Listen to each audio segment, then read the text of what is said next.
Perangkat hukum internasional saat ini sudah lebih dari cukup untuk menjerat Israel atas kejahatan kriminalnya terhadap warga Palestina. Namun sayangnya penegakan hukum internasional ini masih berada di awang-awang. Hal ini menurut Ketua UB Palestina Solidarity, Profesor Setio Widagdo, disebabkan oleh penegakan hukum tersebut hanya berlaku untuk negara yang lemah secara ekonomi dan militer. Hal ini membuat Israel semakin brutal karena merasa terlindungi oleh kepentingan negara besar. Kekejaman Israel yang berada di luar batas kemanusiaan masih belum tersentuh oleh hukum internasional. Hal ini mengemuka pada talk show mengenai konflik Palestina-Israel yang digelar oleh UB Palestina Solidarity. Ketua UB Palestina Solidarity, Profesor Setio Widagdo, menjelaskan bahwa hukum internasional yang ada sudah mencukupi untuk menjerat Israel dalam kejahatan perang, genosida, dan lainnya. Namun hal tersebut belum terwujud karena penegakan hukum internasional masih berat sebelah. Intervensi kepentingan negara besar membuat Israel belum dapat dijatuhi hukuman oleh komunitas internasional. Jadi sebetulnya instrumen internasional itu sudah memungkinkan untuk menghukum Israel. Memungkinkan sekali.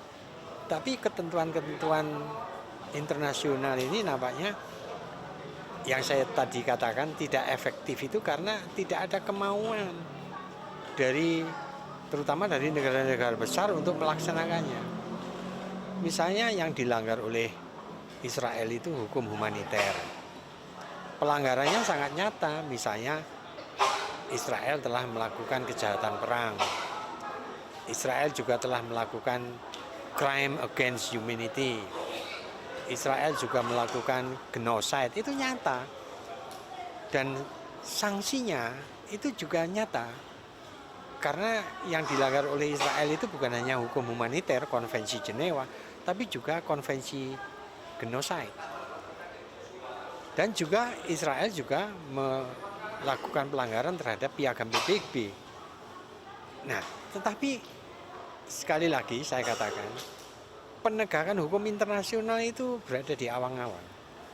Dia hanya berlaku kepada negara-negara kecil yang lemah gitu ya. Lemah secara ekonomi, lemah secara militer gitu ya.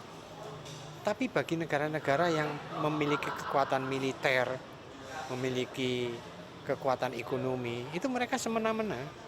Saat ini hukum internasional dirasakan hanya diberlakukan untuk negara yang lemah secara ekonomi dan militer. Sebaliknya, jika negara tersebut kuat dan dilindungi oleh negara besar, sulit untuk disentuh dengan hukum internasional.